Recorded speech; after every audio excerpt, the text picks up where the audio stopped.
Welcome to this episode of Frankly Inspired, and today I'm delighted to have on board Ade Clewlow MBE. Hello. He is a two-time author and a specialist and advisor in the cybersecurity realm. And I won't steal his thunder in terms of what he's going to talk about because it's all about him. But I will tell you about what we're going to cook today. So we have 3 courses on the menu. We're going to start with a fairly straightforward duck and watermelon salad. That's going to be followed with my own version of char siu pork. We'll serve that with some rice and some vegetables. And then we'll close off with the raspberry soufflé, and we'll see how that turns out. So in the meantime, while I start preparing a few bits, Ade, over to you. Tell us a bit about your journey, how you've got to where you are today. Goodness, how do you summarize decades in a few minutes? I think I was always destined to have a different kind of life. And whether or not I knew that when I was a young lad, gallivanting around the village, inspired by the professionals, wanted to be Bodhi, for sure. But I think there was a spirit in me that I recognized even at that age, and I didn't know what that was. I didn't really think about it. I didn't spend that much time in my home, in my house. I was always out. Away. I had friends in my village. I was brought up in a small village in South Warwickshire. Right.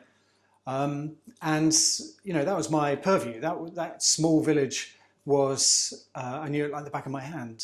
The old air raid shelters that very few people knew about, that were still there but overgrown and so on. And so I think, looking back now, it was inevitable I was going to join the army or do something like that.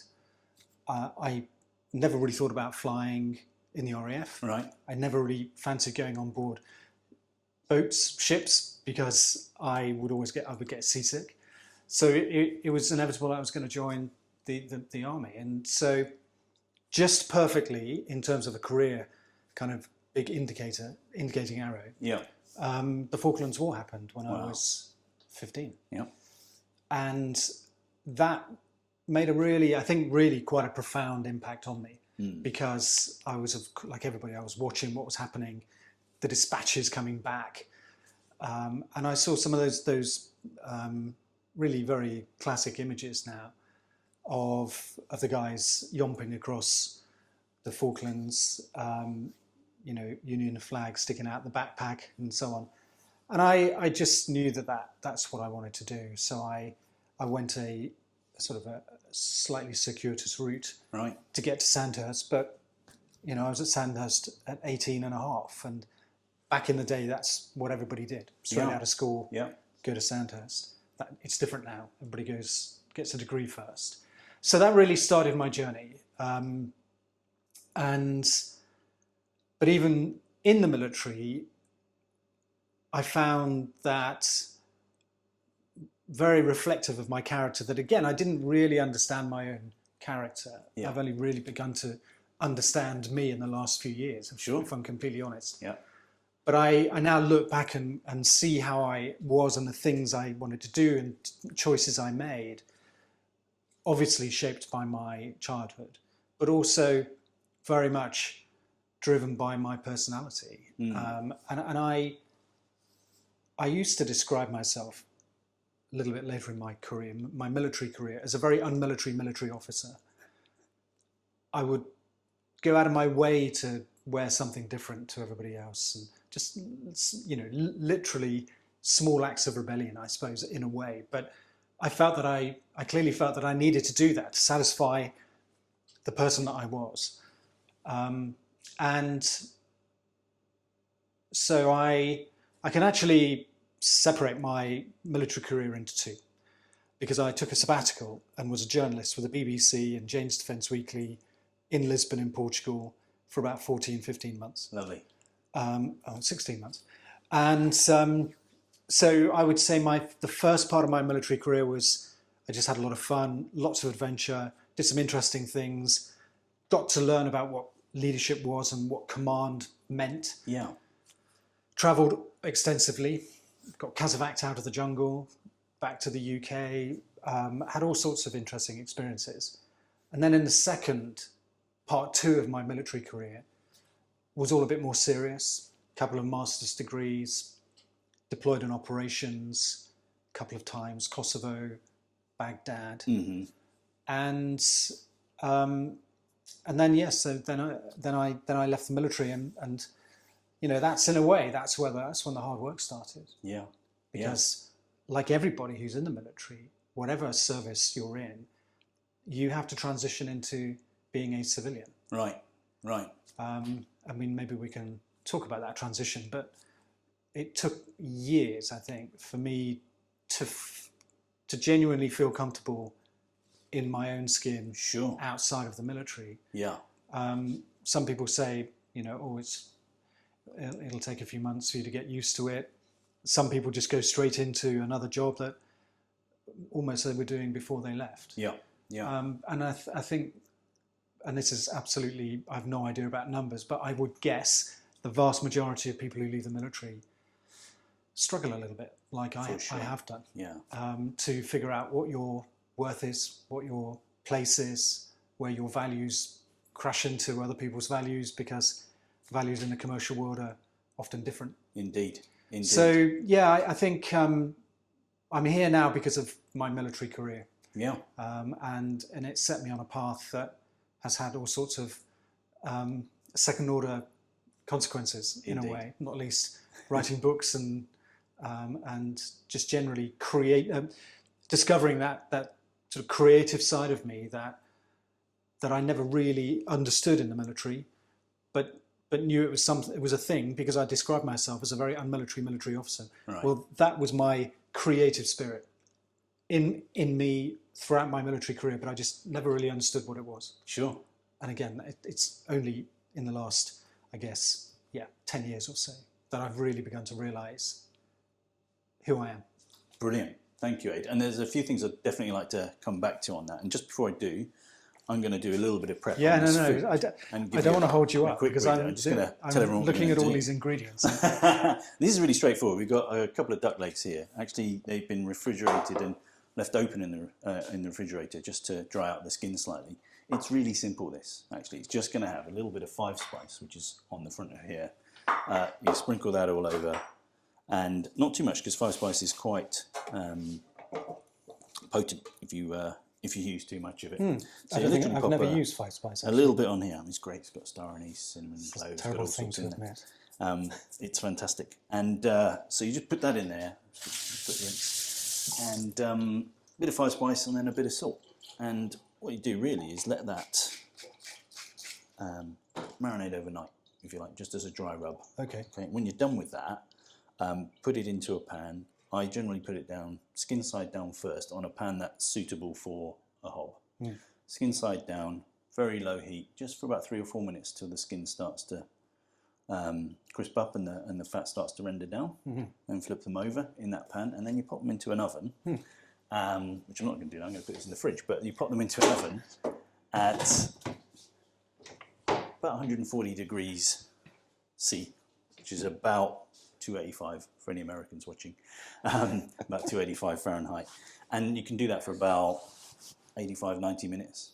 Just let it all render down, and then it'll be nice and tender. You want me to be talking for 85 or 90 minutes? Well, no, fortunately, in the true art of cookery programs, I have prepared some earlier. So we're going to use that for later. But yeah, pretty straightforward. Put that in the pan and then pop it in the oven. So I'm going to do a little bit more prep in the background for some other bits. But while I'm doing that, tell us a little more about Sandhurst, because there'll be people listening to this. Some will be highly familiar. Like myself, I was privileged enough to have a 2-day leadership course at Sandhurst. And the thing that struck me there when you walked in, I can't describe it really, but you feel leadership. When you go in there, you can smell it. It just feels like an environment where you know leaders are going to be built. And whilst I only spent a couple of days within there, you could see how everything was set up, how it's structured, and talking through the fundamentals and basics was fascinating. But tell the audience a little bit more about Sandhurst, what it is for anyone not familiar with it, and why it's so prestigious. Yeah, so I mean, I think Sandhurst is probably one of the most, as you say, prestigious leadership schools, academies in the world. The US are very proud of their version of Sandhurst at West Point. The French, Saint-Cyr, They also put a lot of store by the training that they give their officer cadets. But I think Sandhurst's motto is "Serve to Lead," Right. and it's very simple. There's no mistaking what those words actually mean. And there is a sense of purpose at Sandhurst. And I think officer training used to happen elsewhere in the past. It's not always happened at Sandhurst, but because when you walk through the doors for the first time, not only is it quite intimidating, particularly at such a young age. Yeah. Everybody's older now when they walk through that door. Yeah. But when I walked through the door, I was surrounded by people of my age, but from all backgrounds. I mean, literally almost every school was represented. And I still remember the day I walked in. I remember his name, I won't mention it, but people coming in, and you could almost see that they were a product of a certain type of education. Yeah. But it doesn't take long for Sandhurst to be a leveller. Right. Because, everybody had to do the same sorts of things. We all wanted to become army officers. I think pretty much everybody wanted to do that. And so you were willing to do whatever was necessary to achieve that. And I mean, I remember one moment, I guess, it was something like week 3, and we were all sitting in the corridor. It's about midnight.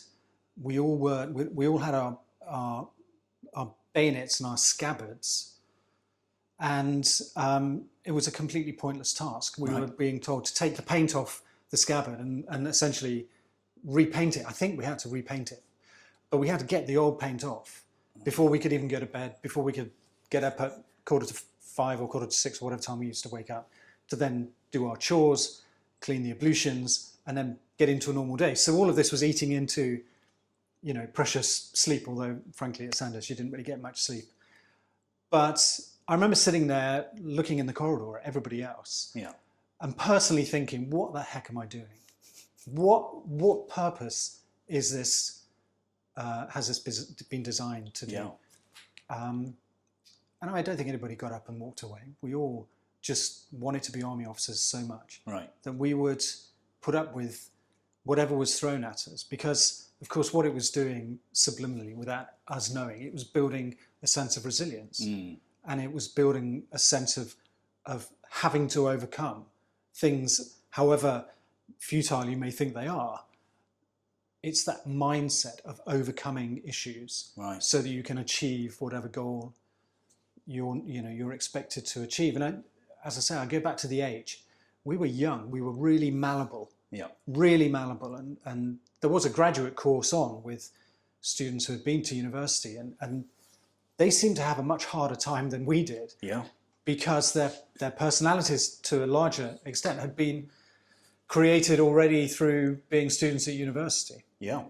Whereas with us, we were, as I say, young, malleable, and probably quite easy to turn into what they wanted us to turn into. So I think for me, Sandhurst was a life-changing experience, and one that I think, certainly for me, I look back on my time at Sandhurst, and even the tough times are good times. And then then suddenly at age of 19, you're commissioned, you're heading off into the big wide world, and then suddenly it's all very real, and there are real soldiers who you're interacting with, and you're kind of hoping that you've remembered all of the lessons that you've received. And interestingly, it's funny, I was listening to Radio 4 just the other day, and Sir Charlie Mayfield, who used to be the chairman of John Lewis, has just produced a report on the health of the nation and in the workplace. And Charlie Mayfield was at Sandhurst in the same company as me. Oh, really? Not in my platoon, so I never got to know him really in that way. But we both turned up at the 25th anniversary of Salerno Company. in 15 years ago now or so. Amazing. So a lot of interesting and a lot of good people went through Sandhurst, and I'm really grateful for the opportunity to have started my life in a way that really set my course. Yeah. And so, I mean, it's fascinating stuff. Like I said, and for those people that haven't experienced it, certainly for me, every time I hear someone's story around it, I'm always really engaged about the details of what you had to go through, and just your experiences of talking through how you're building resilience as an example. There's not really anything like that in the commercial world that you go through to build resilience. Of course you do build it, but it's in a very different style. So I find that absolutely fascinating. Just moving forwards then from Sandhurst, you talked a little bit about journalism and doing some of that as a sabbatical. What have you learned from that that's kind of helped you in your career today? Because I can see a lot of things that I think might transition nicely from that into whether it's advisory work or consulting type activities. But what's your real takeaways from what you learned through the journalism? That's a good question. I think certainly since doing that, it's made me so aware of what people are looking for in a story. Right. So having been on the other side of it, creating news pieces for BBC Radio and BBC TV and writing articles for Jane's Defence Weekly, you want to write about something or report on something, and you want everything else to kind of to fit the narrative in a sense. Once you've settled on what that narrative is, and so I think that gave me a great understanding of how to interact with the media. Right. A great understanding of how to use the media to enhance what we were doing in the military. Understanding if you can make things really easy for journalists, particularly sort of relatively low level type activity, especially local journalists,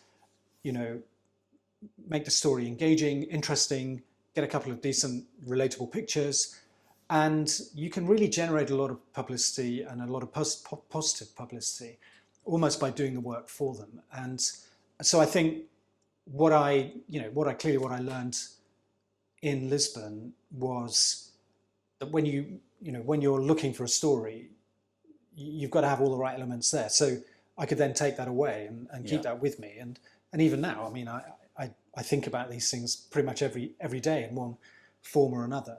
So it just, I think, makes it easier to understand why things are the way they are. And also sometimes when things are being planned or something has happened, Sure. I'm able to say, this is not going to go down well, Right. unless we address it and deal with it. And not everybody instinctively thinks in that way. So thinking with a sort of a journalist's mind has helped quite a lot, actually, over the years. But it's also, I mean, it's funny as well, because I did a job, my last job actually in the military, in the MOD, I was looking at some very sensitive material, Right. Which came with the job. Mm-hmm. And I would sit there sometimes looking at, reading what I was reading, thinking, oh my God, this is an unbelievable story. Right, right. But of course, I wouldn't ever do or say anything about that. Indeed. But that's the journalist streak in me saying, Yeah. wow, I mean, there have been several occasions, actually, I'll be honest, where people really have wanted to know. I sense people would have really benefited from knowing about certain things that I know. And of course, I haven't shared those. But there have been times where it's been a bit of a contradiction, actually, and it's been a bit tricky, being an army officer, but also having been a journalist. Indeed. But I think in a way, and not sort of linking this too early, but that's why I wrote Under a Feathered Sky, because I was in a place as an army officer serving in Kosovo, and the actions and behaviours of my seniors in the NATO force were such that I knew instantly at the time that I had to write about it. Right. I mean, I didn't start writing for 6 years. Sure. I'd left the military by the time I started writing. But the reason why the book has gone down well, and it's now been translated into Albanian and published in Pristina, is because I was able to tell a story Yep. that I normally wouldn't be able to tell. Yeah. And I've lifted the veil, in a sense, on how people act and think, particularly in that type of multinational environment. And Kosovo happened to be the place. So for I was very good while I was serving, but when I left, it was obvious that something had to be done, and I was able to do it. So actually, I'm really, that's where those two kind of career experiences came together. Fantastic. And this is definitely a deeper story, which we'll dig into for sure. I mentioned 2 books, and I guess one is fiction and one is non-fiction, if we can put it in simple terms. But there's some fascinating stuff in there that we'll definitely dig into in a moment. But before we change topics slightly, I'm just going to let people know what's going on with this. So I'm just going to make the sauce.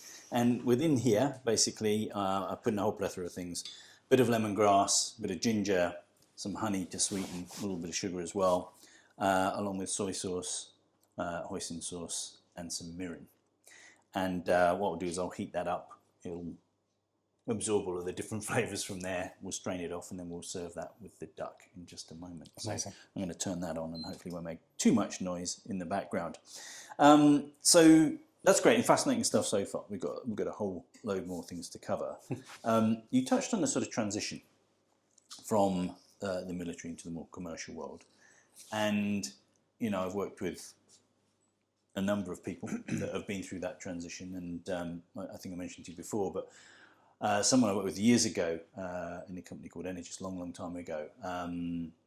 He was fantastic, right? And he'd transitioned out of the military. And one thing that he said to me that really struck me was he had this real frustration that people didn't do what they said they were going to do. So I probed into that a little more, trying to understand. And he said, in the military, you say you're going to do something and it's going to be done and it's going to be on my desk at 0900 on Tuesday.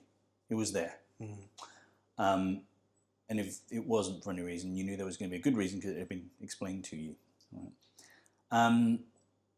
And he talked through why it mattered so much, because it could have been as extreme as a life or death situation, or it could be something that just would impact so many people. And he said it just felt in the commercial world that people didn't care as much, and people found it much easier to not deliver on time. So he had this real frustration. It stuck with me for a long time because this guy's amazing. He's gone on to do great things as well, fantastic leader, and a real force of nature to get things done. But from your experience, that's just one example of what you mentioned. Obviously, there's much deeper things that can impact transitioning. But from your experience, what sort of challenges did you go through? What sort of things have you been able to overcome or learn in that period? I think my transition in a way started pretty softly, because I ended up really working in the same area that I'd been working in whilst in the military, but in a different role, but still within sort of nice use of the term ecosystem, if you like. Right. So I was working focused on Somalia, and then I left and I went out and worked in Somalia. Yeah. So in a way, that was a sort of soft landing, really. And it was because I was trundling around Mogadishu and it wasn't really that safe. So it was, highly securitized and therefore, in a sense, quite military. Yeah. And being in the military was a good experience to have, because it gave you an instinct about things and what have you. But I think the shock, in a sense, was coming back and coming into a really deeply commercial environment, and I wasn't really prepared for it. And right. I suppose partially that could be my fault for not choosing the right resettlement type course. Yeah. I made a choice about what I wanted to do, and it didn't involve going up to Manchester and doing the I can't remember what it's called, but it's a 3-month course that a lot of people do, because it introduces you to the language of commerce, and Yeah. and I think doing something like that would probably have been quite useful. So instead, I was learning on the job, and I think for me, I felt at a disadvantage early on because I didn't have that instinctive knowledge of what people were talking about. And of course, you learn quickly as you go, but you don't know what you don't know. Right. And, you know, sometimes you're in environments where it's, you know, not okay to ask questions because there is a sense that people expect you to know certain things, Sure. particularly if you're at a certain level. Yep. If you're in a director role, for example, and so I think I sort of grappled with that quite a lot initially. But for me, I think probably the one challenge which I don't think ever goes away, and this is more of a reflection of life outside the military in whatever environment, rather than pure commerce or my experiences. And that is that when you are serving Queen and country or King and country, you know, your mission is quite clear, in a sense. Your strategic mission is quite clear. Right. And you share the same values as pretty much everybody else who works with you. Yeah. When you leave the military, all bets are off. And you come across people who do not have the same values as you, Yeah. who do not share the same view of life as you. And I think there are probably individuals who have left the military and have never, ever got used to that. Yeah. Or they refuse to bend and buckle to the way the world is. I see. And the world has changed, you know, hugely in the 13 years since I left. Absolutely. So I think for me, there are probably an awful lot of individual things that have been tricky, but I think it's that sense of purpose and that sense of shared values, and you know, sometimes you get it, and I've experienced that sense, that shared sense of values with individuals I've worked with. But I think it's very easy also to feel that it's not there. Yeah. And as I say, I think from talking to lots of other people who work in different areas of the UK economy, that is not a unique feeling that I've experienced. So, yeah, I think I've just learned to see the world differently. Yep. Very much facilitated by my daughter, she and I had great conversations in 2020 and 2021 when we just drive off in the middle of lockdown and just sit in a country, you know, lane car park somewhere, and we just talk about things. Yeah. And she challenged me in almost all of the areas that I was thinking about really sensitive matters like Black Lives Matter and about white privilege and about how women feel on the street and men's attitudes towards women. I mean, literally nothing was off the table, and she was 15. But those conversations, certainly the last 5 years of my life, 4 or 5 years, have totally changed the way that I think about the world around me. Yeah. So I think when you leave, you've got to be willing to kind of open your mind a bit. Definitely. It can be tough. Yeah. Because you've spent an awfully long time with a very clear set of, you know, values and a very clear mission. And when you leave that, you kind of leave that behind in a sense. Right. You still keep them as an individual. Yeah. But I think you can't expect everybody else to have the same. Indeed. And what a great thing to do with your daughter, by the way. I mean, that sounds amazing. I think making the most of that time and getting a real candid conversation. Incredible what your kids can teach you. Right? Yeah, absolutely. Fantastic. All right, great. Thank you so much, Ade. Just a quick update on this. So sauce, heat that through, allow the sugars to dissolve, just toasting off a few cashew nuts now. And then in a really straightforward sense, I'm just going to piece this together now. So what I'm going to do is grab the duck that I previously cooked out of the oven, and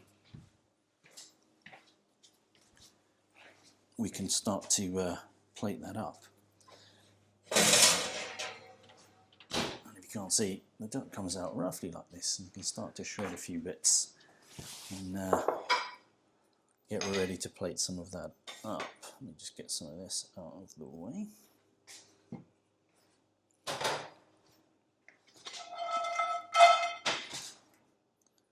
And we'll start to piece that together. Right, what I do need is some watercress. Just hiding in the fridge here somewhere in a bag. Let's get that opened up. So we'll just piece together here. It is washed apparently, so we'll see. And place a little bit of that into this bowl. And that's going through there. That away. This dish is actually inspired from the Ivy, the original one. Oh, really? Where, yeah, I used to love eating a duck and watermelon salad as often as I could. And they did a great version of this. So this is my take on it anyway. And I will start to just get a bit of this. I do feel like I'm on MasterChef here, by the way. So Master might be a strong word, but without, yeah, there is without the pressure. There's some cooking going on. This is great. I hope you like duck, by the way. No, I do. Yeah, I do. That would have been a bit tricky, I suppose. Yeah, I didn't check before you came on. Oh no, well you did share, and I did have the opportunity to amend the menu, but no.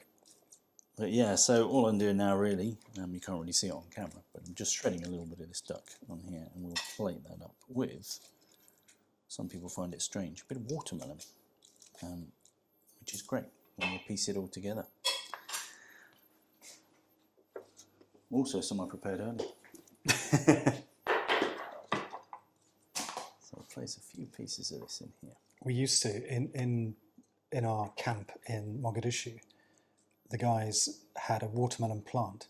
Oh really? And we grew watermelons. Fantastic. And because the fiction book is inspired by real events, the watermelon plant features in the book as well. It seemed like such a nice bit of detail I could Lovely. I could not ignore. Very nice. So you've seen a lot in your travels, I'm sure. What sort of unusual foods have you tried along the way? Anything that stood out?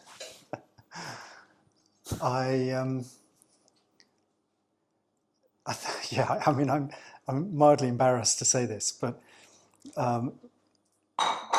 you know, I lived in Nepal for 3 months, and we lived in the officers' mess in Pokhara, which is the second city. Yeah. And we would have, you know, roast beef and Yorkshire puddings and basically just eat British food in the mess. So, so if we wanted to get any sort of taste of the country we were in, yeah, we would go out. Yeah, I mean, I think I've been lucky. Yeah, I have been lucky to visit and experience such a wide variety of places. But I think my food tastes have sort of matured much more in later years, I think. Right. I remember, of course, we went out and we would have Arabic food when I was in the Middle East, and eat locally in the countries that I was serving in.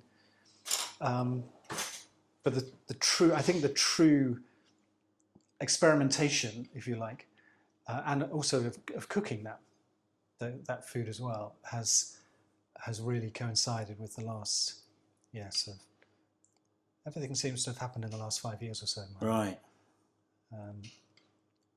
But I mean, I've got a very strong connection with Portugal, and I absolutely love Portuguese food. What's your favourite dish in Portugal then? Oh, I mean, when it's done really, really well, there is bacalhau. Everybody talks about bacalhau.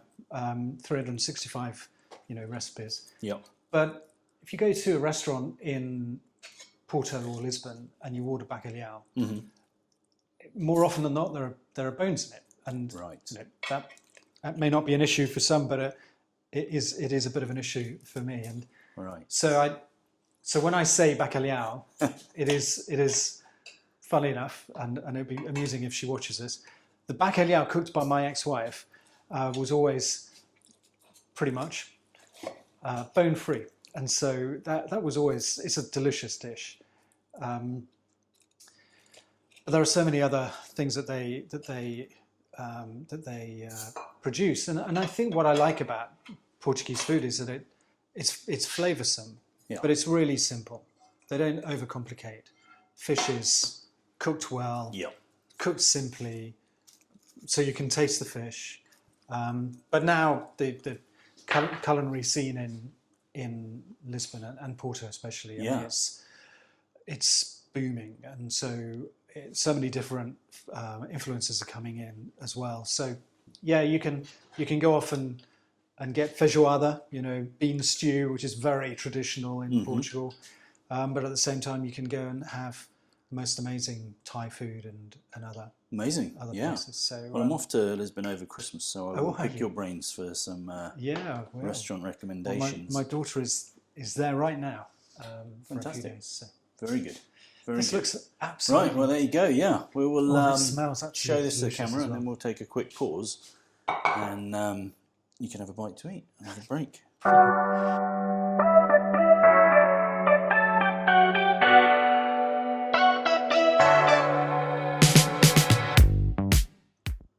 Welcome back, everybody, and I hope you enjoyed your starter. Oh, it's delicious. Absolutely delicious. We are going to be moving on to the next course, which is my version of char siu pork.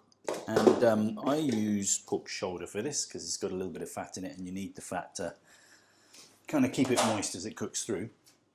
And so, yeah, pieces of pork shoulder within here.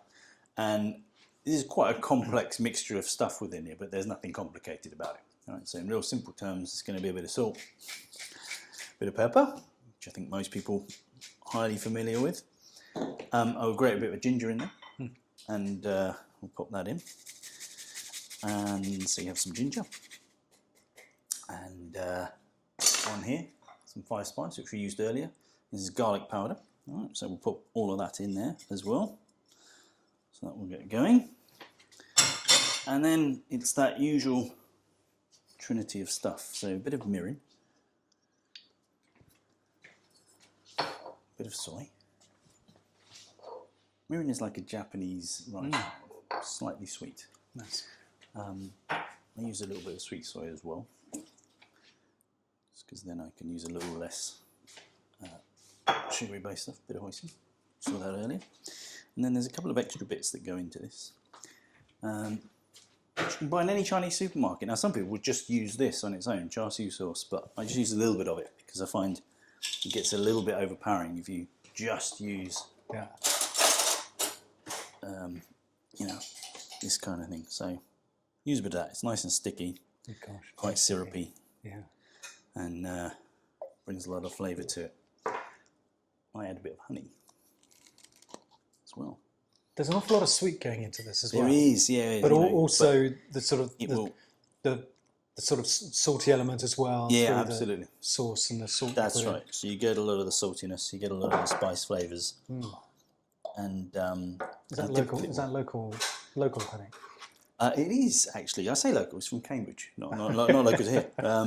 Local, but actually, a friend of the family was, or a friend of the family was.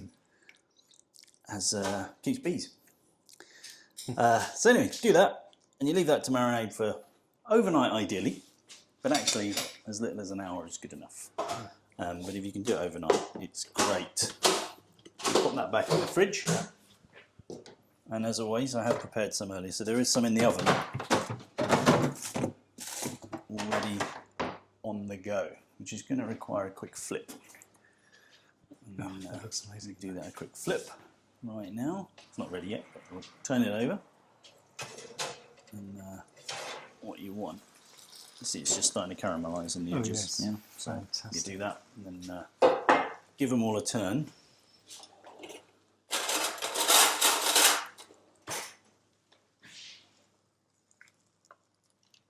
And I do put parchment paper in the bottom because, as you noted, there's a lot of sugars in there. and stuff. So if you want your pan to survive, Yeah, yeah, exactly. then I recommend that. And all of the juices that come out and so forth will sort of keep cooking in itself, and give it some flavour.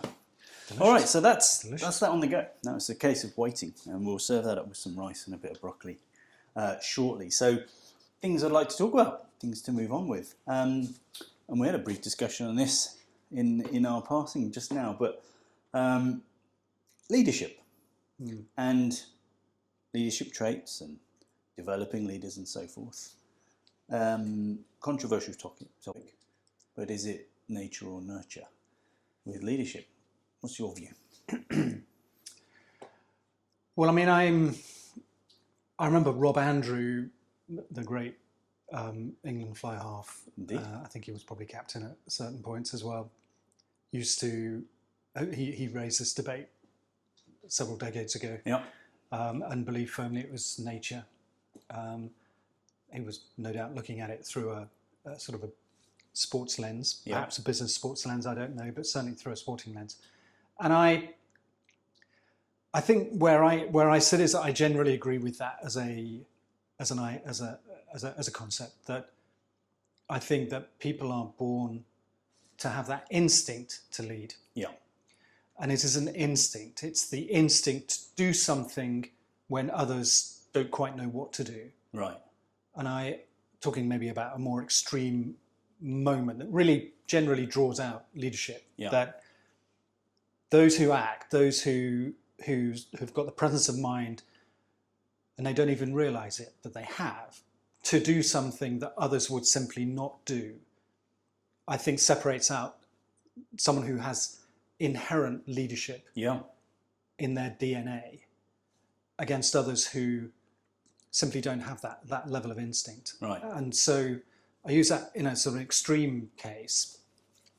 But I mean, day to day, there are things happening that that a leader would, I think, just naturally be more interested in something than perhaps somebody who would just walk by and look at it and just keep going, for example. So I think personally that individuals are born as leaders, but not everybody necessarily knows that they have got those skills or that trait. Although anybody who's had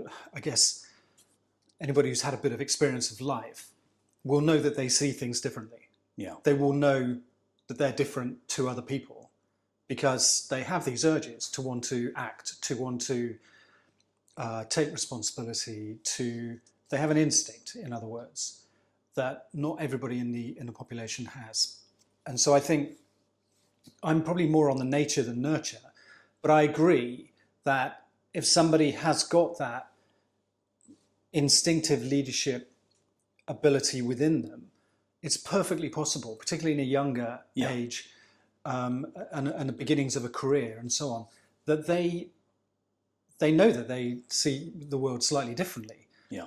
But they may not necessarily know what it is. They may not have the ability wherever they're working to be given the opportunity to demonstrate that level of leadership. Some people's leadership just comes straight out and floats to the surface, and that's fine. They know what to do with it, and I would say they are leaders within the environment that they are familiar with and so on. So I think the nurture element of that comes out when you find those people who potentially do have that spark and that instinct, but they haven't figured it out for themselves. Right. Because I do think people can be nurtured. I genuinely do. But there are limitations. So something I've talked about before is around how you can coach people. And it's not just about training. You can't put someone through a course, and we've discussed before, you don't go through a course and magically at the other end you become a great manager or a great leader. You can help coach people. Now, fundamentally, some people might never be cut out to be a leader. That's a fact. And either they may not want to be, or they just don't have the fundamental traits. There is some of that to that. You can't completely change the parameters of an individual. And in fact, most people are hard-coded by the time they're 14 in terms of a lot of their traits. But you can nurture things along. So quite often, people haven't had the confidence to be a leader. You can coach people into that. Quite often, it is because they haven't had the fundamental training elements. So you can give that to them, but that alone isn't going to do it. So you can coach with that to make it happen. So I do believe you can create leaders, but there is, in my view, definitely you can spot it much more easily in that nature sense that people are typically born with traits that will enable them to be better leaders from the get-go, if that makes sense. Yeah, it does. But it's interesting that you use the word inspired, because for me, leadership is about inspiration. Yeah. A leader can stand in front of people and inspire them to want to do something. It doesn't always have to be in a military environment. Of course it doesn't. Right. You could stand up in front of a bunch of people who are going to set out on a, round the world yacht race, some sort of adventure, anything. But the ability to stand up, have the confidence to engage with each of them individually, but inspire them. And I think, for me, leadership is so much about inspiration. Yeah. And I think this, in many ways, is what, for me, just sets people apart. I can listen to people who inspire me, and I think, that's great. I will run over hot coals for you. Yeah. But there are others who think they are leaders, and you wouldn't get out of bed for them in the morning. Sure. So I think this is where this great debate about leadership and management, great managers, we need great managers, because people need to be managed well to be effective and for tasks to be completed, and etc. Yeah. But not every manager can be a leader. Right. And just because you're a manager of people doesn't mean you're a leader of people. And this is where, obviously, people have very strong views, and it can be quite grey. Yes, yeah. Somebody who's a manager thinks they're a leader, and I'm not saying they're not, because it's all individual. Sure. But I think what I said before, that instinct to act, the instinct to take responsibility, the instinct to be accountable, and the ability to inspire. Yeah. You don't need much more from a leader. Right.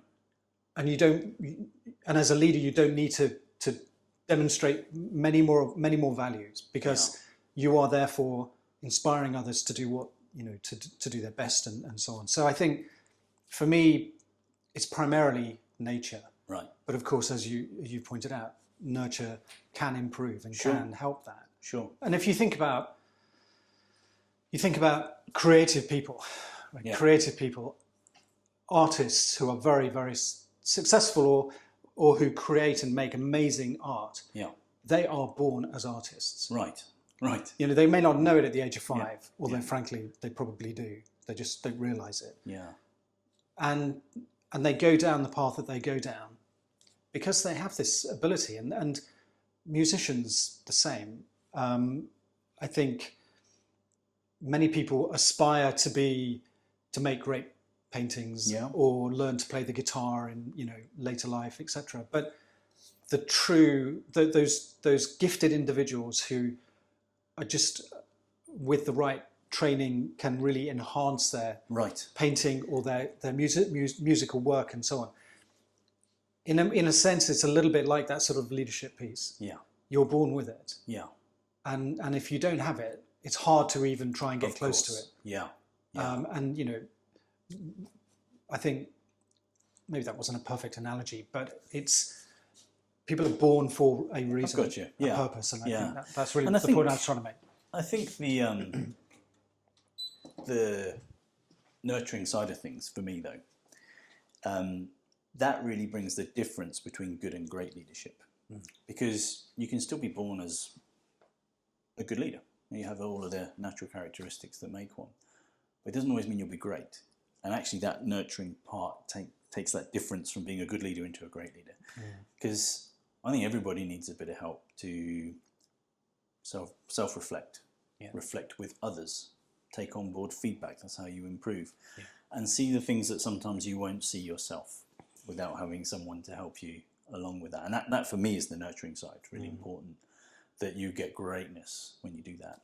I think also you could avoid a lot of situations in business. We've all seen it. Everybody's seen this, right? In organisations, And I get the question a lot, why there's so many bad leaders in this organisation or that organisation and so forth. And it's not that they're all bad leaders, for me. I think they just haven't had the right feedback, the right coaching, the right steering, or they've got away with it for so long, it's embedded. And this is nothing new, not a new topic, but it was Jack Welch's quadrant where he based things on good values, as in values of the organisation, and good performance. So that would be your top right box. And on the bottom left, you'd have poor performance and poor values. Now, of course, those people, they're not great for your business. Then you've got the two boxes which are a dilemma. You've got people that aren't performing very well, but they've got absolutely the right values. And you've got others that are hitting the numbers, but they're extremely destructive in the business and highly toxic. Now, actually, those are the troublesome ones in the business, because the others, you have an opportunity to coach them into something to move up a box. But in the way I've just drawn it at the top left, those people can be quite toxic in business, and they get away with it for a long time, usually because there's another leader in the business that hasn't got the ability to say, I'm going to make a tough decision, because leadership's also about tough decisions, in my view. So you see a lot of that play out in business as well. So when I get asked the question, why is that? Quite often, fundamentally, those people have been embedded for a long time due to other weaknesses in leadership, but they're hitting numbers, and because we're very numbers driven today in a commercial world, that happens. Or it could simply be early on in their career, they were promoted too fast, too soon, age-old thing, best at their job, but not necessarily the best manager. Best manager, not necessarily the best leader. So I think all of those things come together in why it's a challenge. Certainly, this doesn't mean that it's the best solution, but it is a huge part of being in the military is that your careers are managed, and there is a big building headquarters in Glasgow that in the army deals with people's careers, and right. And I've written hundreds and hundreds, probably thousands of reports over my time, from the most junior soldiers to the most senior who have worked for me, and we always have a left-hand side of the page and a right-hand side of the page. And there's always other people involved in the report writing as well. So on the left-hand side is is the performance of the individual, and that can be absolutely top drawer. Yeah. But it doesn't mean that they've got the potential to be promoted. And I've spoken to somebody very senior in my career and said, "You've had a fantastic year, but you don't have the potential for what you want to go and do next." Right. And that actually can be quite hard for individuals to take naturally, because they think, well, I'm brilliant at what I do. Yep. But that doesn't mean you've got the potential to be able to work at a higher level and take the responsibility that comes with that. And so in many ways, that even though it's a professionalized aspect of being in the military, Yep. People are posted to Glasgow to look after people's careers, and it's driven into us all the way from being a very junior officer that the performance potential. And so you're always looking for ways for those who you think have got the potential to demonstrate that they can have greater responsibility. Right, so you right. give them acting rank for 6 months for some reason if there's a gap, or you ask them, right, I want you to organise a couple of things in the next 12 months. And so you can judge them on that they go a little bit beyond what they would normally be doing. But of course, in my experience of business is, of course, that doesn't happen. Mm-hmm. And actually what people generally are promoted on is how well they've done. Right. And this, I suppose, comes back to my point that just because you're good at doing something doesn't necessarily mean that you can then take greater responsibility higher up in the food chain. Right. To make a different set of decisions, or where your behaviours are expected to be different. There's no guarantee that that's the case, just because you've done something really well. And because, again, looking in business through my experience, there are very few opportunities for individuals to demonstrate that. And that's really just coming from my own relatively narrow experience. So I'm sure that's not the case in every sector. But if you can do that, if you can find ways to let people flourish, you can see who fails and who has got it. Yeah. And then you encourage those who have got it.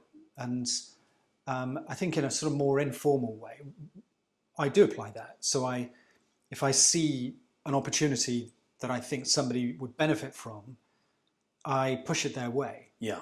And encourage them, give them some help, maybe a bit of mentoring, informal mentoring, and then let them go and see whether they can deliver it. Right, right. But that's just a personal thing for me. When I see those individuals, I really want to try to nurture them, to try and help them have that additional responsibility. Indeed. So I can then at a later date say, well, he or she did X and Y. Definitely. Therefore, really, they're very strong candidates for getting promoted. Gotcha. So I think that is just it's a life outside the military challenge. Yeah. That is going to it's a perennial challenge. It will always be there for organisations to decide how best to deal with it. Yeah. How do you get your best people to the top of an organisation? Yeah. And I think that doesn't always necessarily mean that they are the best leaders. Yeah. But that's right across the board, I think. Indeed. Indeed. Very good. Well, listen, I'm going to get some food out of the oven and start to get that prepped for you. It smells absolutely delicious. Great. All right. Get that out. We'll start to cut that up and get you ready for your next course.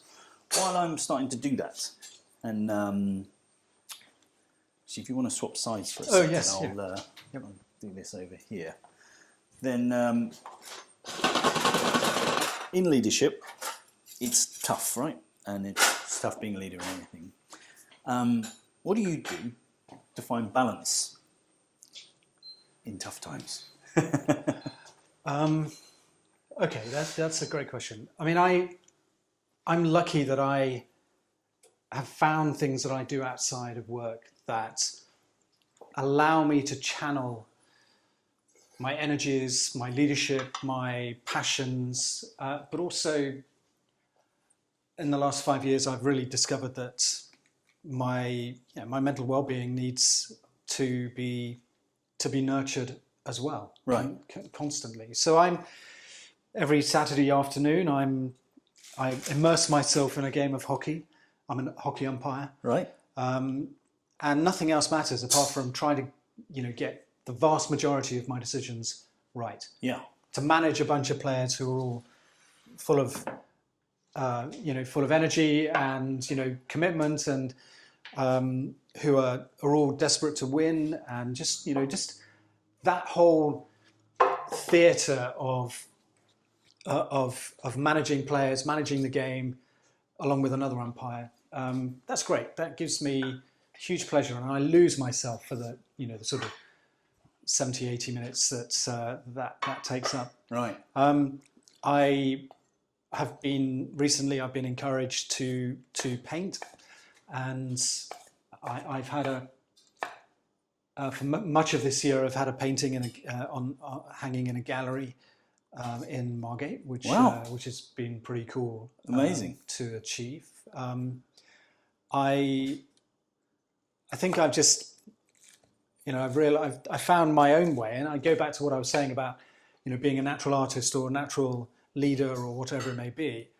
I mean, I of course I do it because it's good for my mental well-being. I love to create, and people who've seen the paintings like what they see too. So therefore, that gives me that sort of level of validation, gives me real pleasure as well. And I suppose in a sense, that's why I'm so committed to writing as well, because I've learned that people who read the books that I've written enjoy them, and I get good feedback, generally speaking, good feedback and validation for those efforts. Amazing.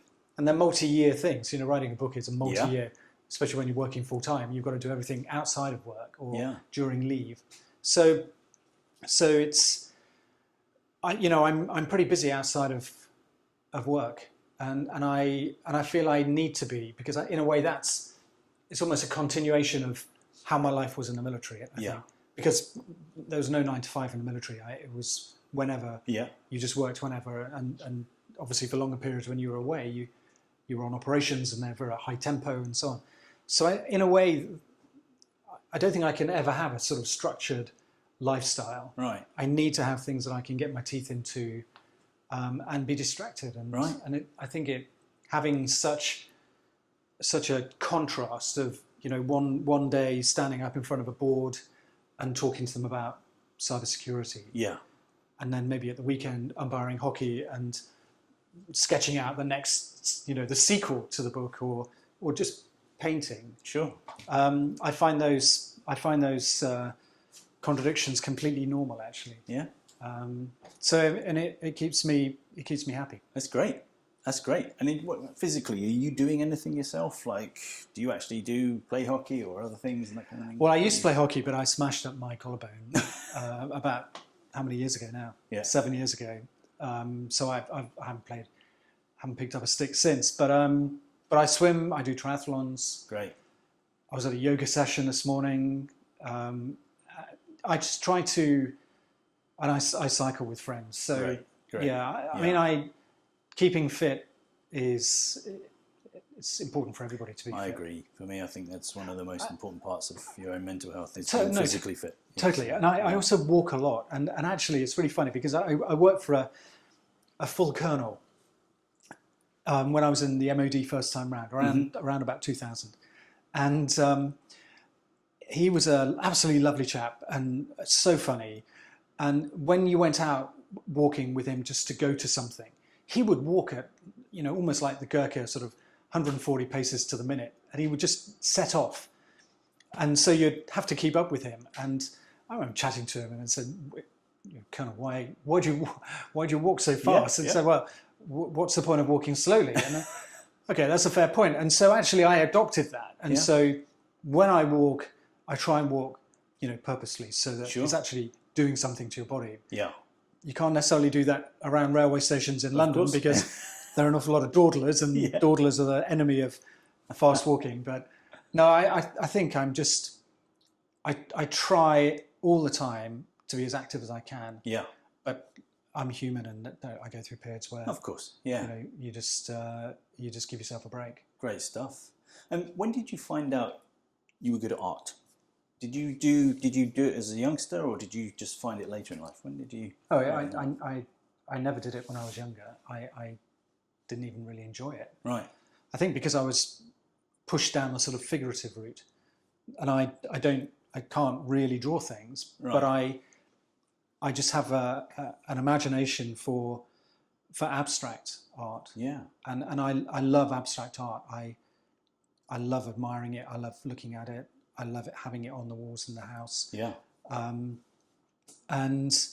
I've been well coached in you know what art really means. Right.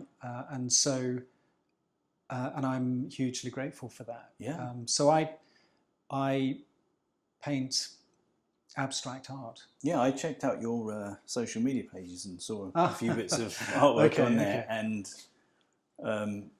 very impressive. So check it out. I thought it was fantastic. Oh, thank you. And I find it fascinating. I'm not very good at art, but I have a lot of friends who are, and I'm always looking in admiration at that because I can't.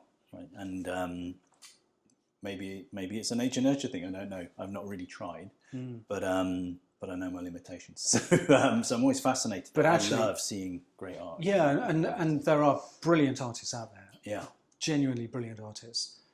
But even if you just are painting because it makes you feel calm, and feel happy about what you're doing, and even if you never show anybody the work you've done, but you like it, or you love it, that is fine. Sure. You know, that is fine. Yeah. And it took a long time for me to post anything because, you know, I just thought I was doodling and it really wasn't anything terribly serious. But I have, you know, clearly people have seen it and judged it, if you like, in their minds, and there's been that validation. Yeah. I want to do more of it for sure. Great. Just finding the time to do it is of always course. the challenge. Of course. But no, I definitely want to be doing more. Yeah. Brilliant. Well, thanks so much, Ade. Well, let's take a quick break. We have char siu pork ready to go. Can't wait to eat. I'll serve that up in a moment and we'll show you a picture of it in just a minute.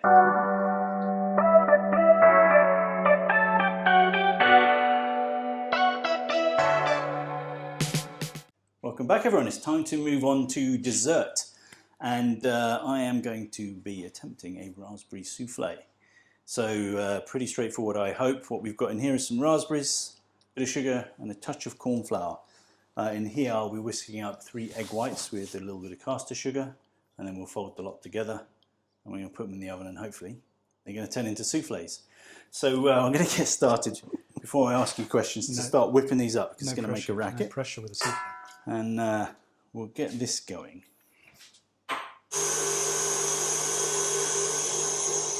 That's a very MasterChef approach to it. I've seen Marcus telling people that, they're putting it in too quickly. We'll see.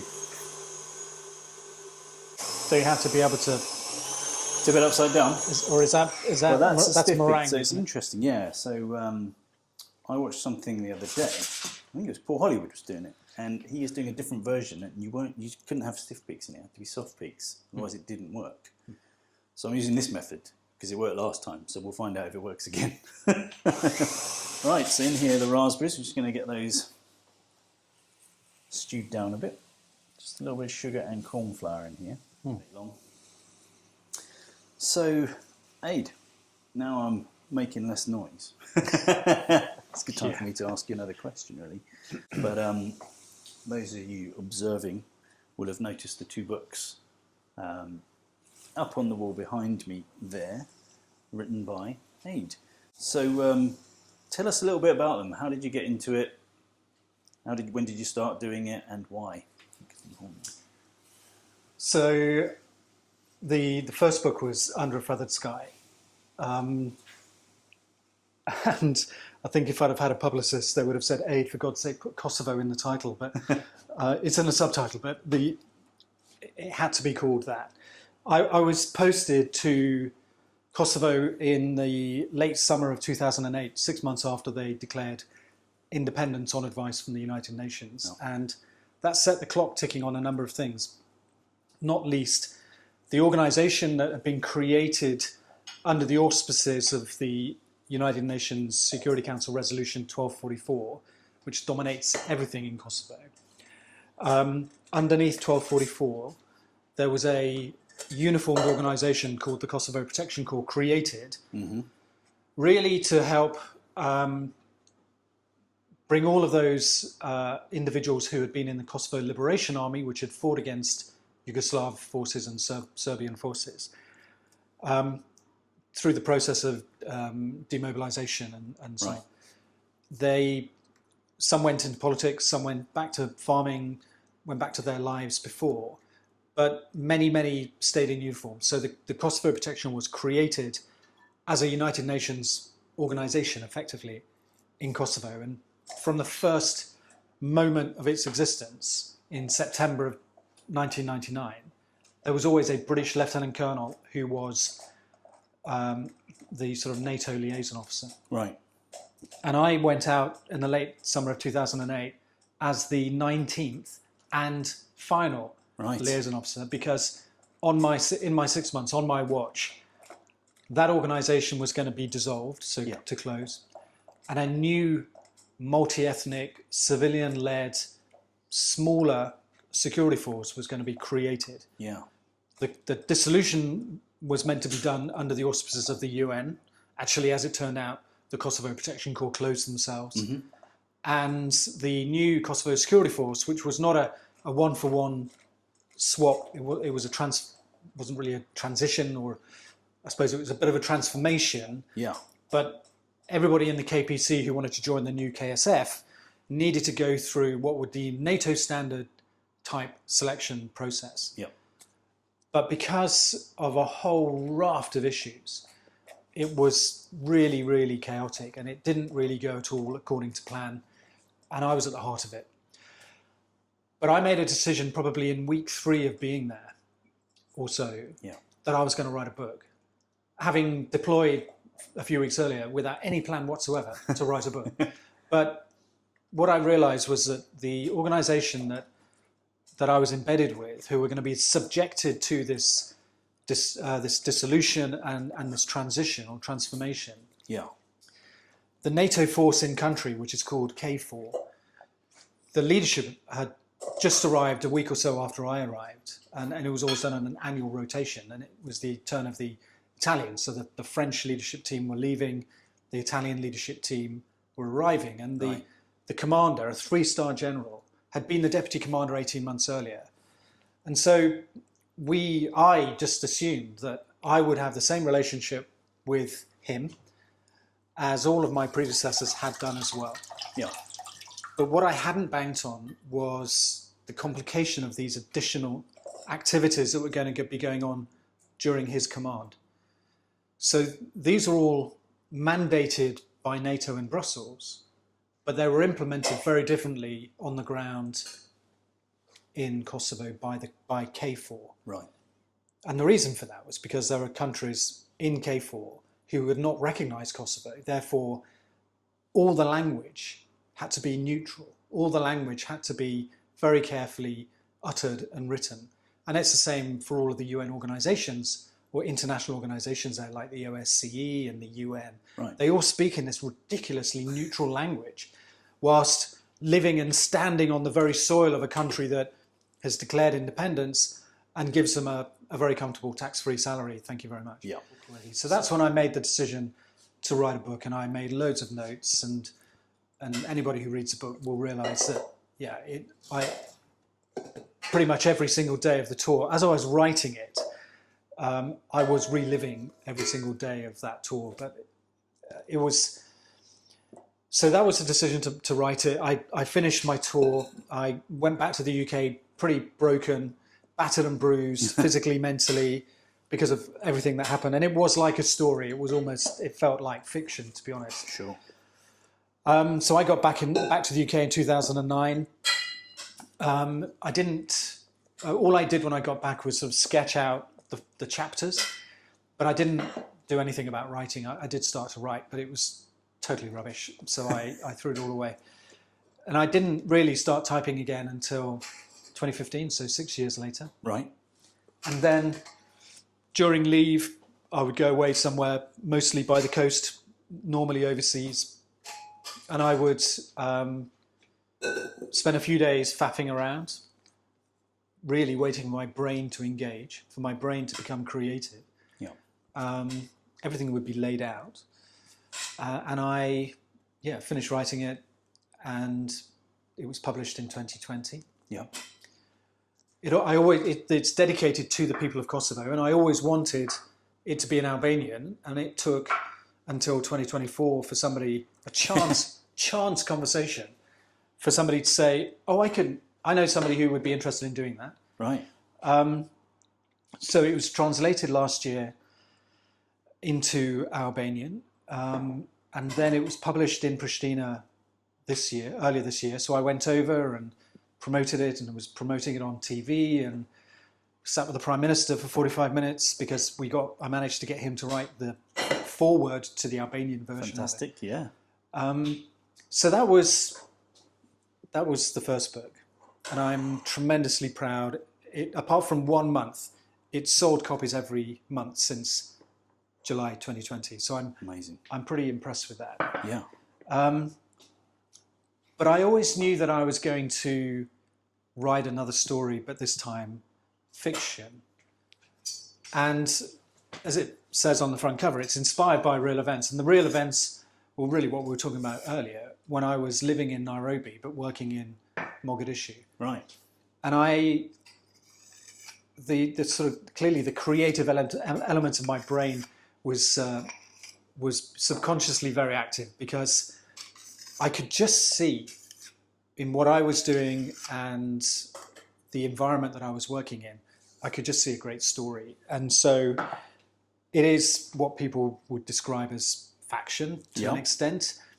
I bumped into Gordon Carrera at an awards ceremony a few weeks ago and told him about it. And he said, the big question is, where does a faction end and the fiction start? I said, well, you'll have to read it and try and figure that one out for yourself. But so I started writing A Deniable Conspiracy in 2021. Yeah. It took 2 years of writing exactly the same, taking leave, writing, going away to do that. and then it was published 2 months ago. Wow. And yeah, I mean, and everybody who's read it so far who I know has given great feedback. Yeah. The number of reviews is small but growing on Amazon and Goodreads. It's more about the quality of what people are writing that I'm really impressed with, and so I'm really happy. So yeah, it was. But the difference between writing non-fiction and fiction was I wasn't expecting it to be so different. Right. So with Under a Feathered Sky, the Kosovo story, I knew that I had to get everything accurate, because I knew that there would be a bunch of guys out there who would read it and say, that didn't happen on that day. Yeah. So and nobody did do that. Sure. Because I was so focused on that. And it's described as creative non-fiction. Right. Because I'm telling a story in the first person within the framework of everything that happened. And so that's why it felt a little bit like fiction, but I needed to be really accurate. Yeah. Whereas my second book, I mean, you know, my novel, I mapped out on a couple of A3 sheets of paper the story, sort of chapter by chapter, the different threads, what needed to happen in each chapter, and followed that through to the end. And I knew how it was going to end, always knew how it was going to end. But what I didn't realise was how my creativity would just take over. Sure. Because I'd sort of go and I've got a little writing room in my garden. Yeah. And I would go in there in the evening and sort of surface about like 5 hours later, sitting down, my fingers have been typing away. And I did this sort of for a while, night after night.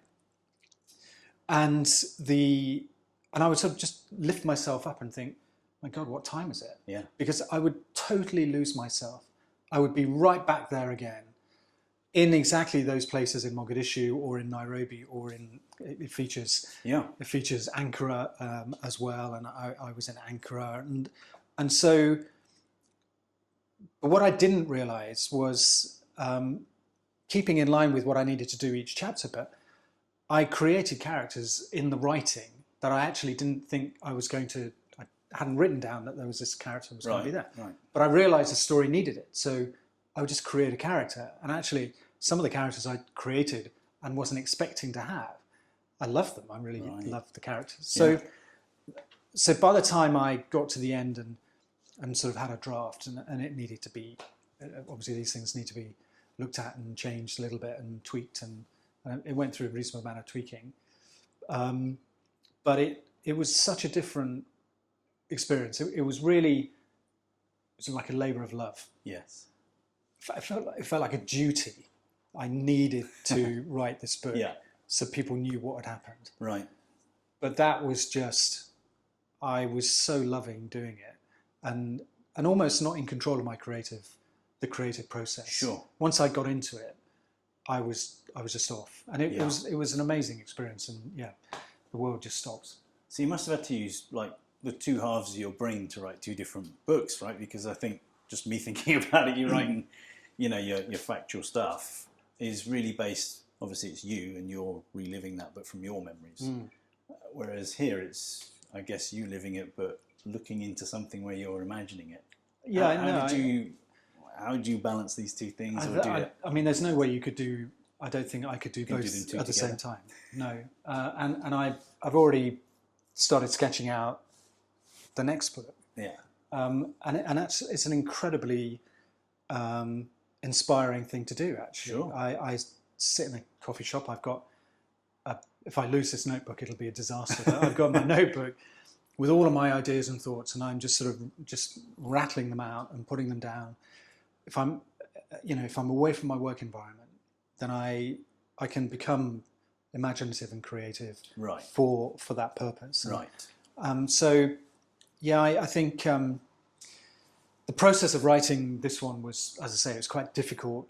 It took 3 or 4 days for me to even sit down and write. I stayed in a place in Portugal, and for the first 2 or 3 days, I would just walk around, have coffee, drink beer, meet people, whatever, do anything but work. Proper procrastination, work avoidance. But it wasn't. It was just my brain, just me and subconsciously, I guess, my brain getting to a place where I could sit down and have the discipline to write. Yeah.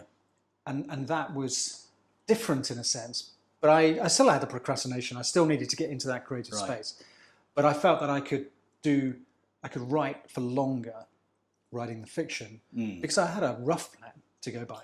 I didn't need to be totally accurate in terms of things that were happening because I was making it up. Yeah.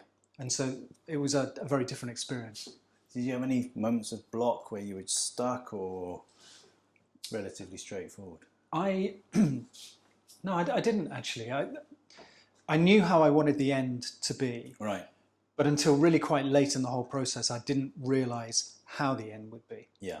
And in fact, when I was writing, the same thing happened.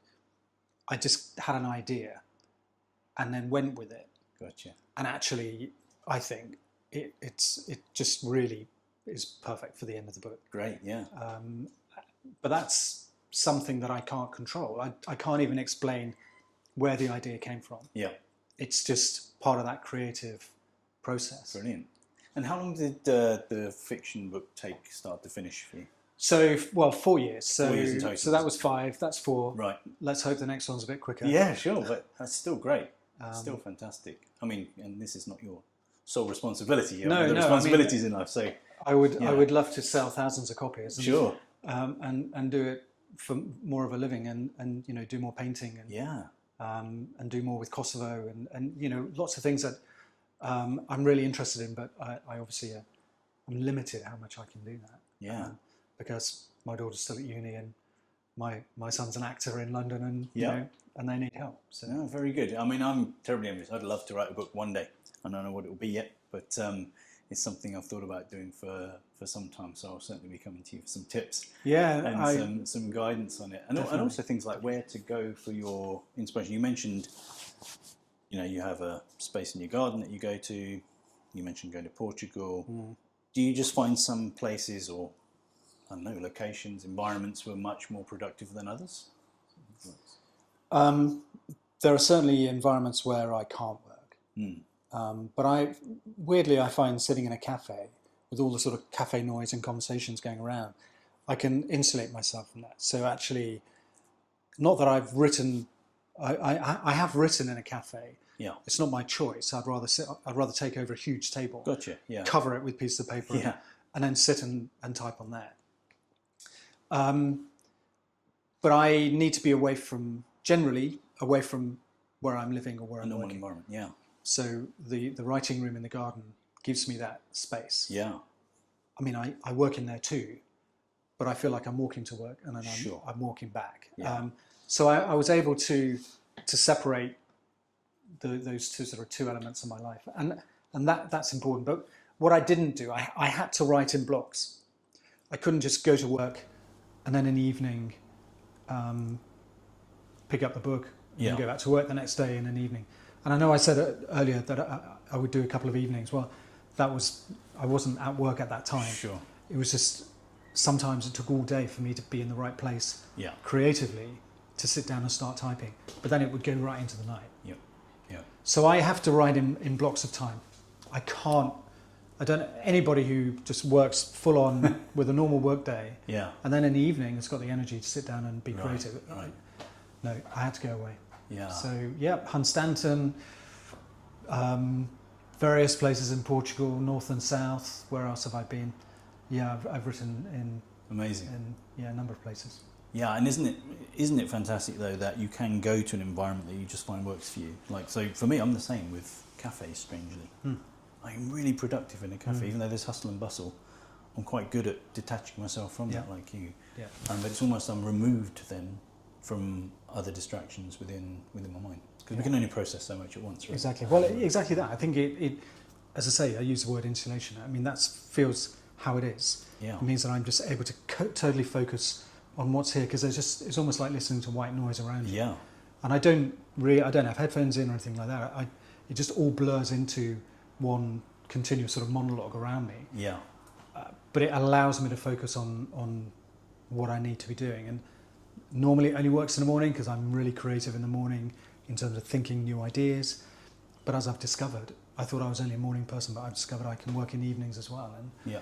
so as long as I don't have that distraction of, normal work, I can really find those places. Yeah, I haven't found a place that I can't work really. Sure. Excellent. Well, listen, if anyone hasn't bought either of these books yet, then I'd encourage you to do so. And thank you so much, Ade, for talking us through that. I think your story is fascinating to me, and we've been talking for a while. We could go on much more, and I'm sure we'll do a repeat one of these to dig into some more detail. In the meantime, the soufflés are nearly there. In fact, they have risen. They've risen. They've risen, Yeah, which is good. We've got 3 minutes to go before the soufflé jumps out. Fantastic.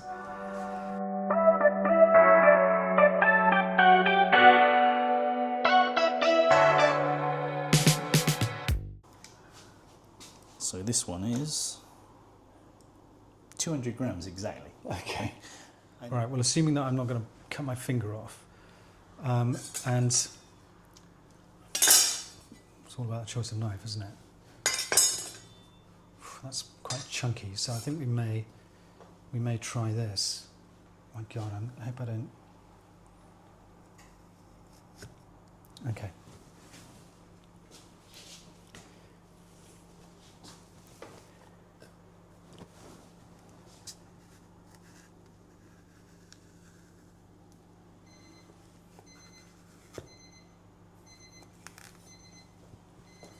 Okay, cut. All right, moment of truth. Oh, well, we've got a 95, and in theory, this should be a 105. I told you they weren't very accurate. It's 104, but you have a discrepancy.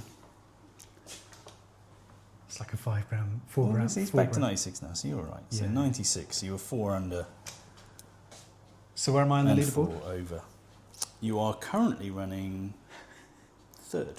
Oh my goodness, that's pretty impressive. Pretty 3rd. impressive. That's not bad. Yeah, That's not yeah. bad. There you go. Oh well, I can do some things, but clearly cutting courgette right down the middle is not one of them. Well, moment of truth. Anyway, let's see what's happened to these. They've risen beautifully. Let's see if they are okay. Turn that off. Oh, all right. Wow. There we go. Who'd have thought it worked? Raspberry souffle. They're amazing. They're amazing. Yeah, Marcus would be very impressed with that.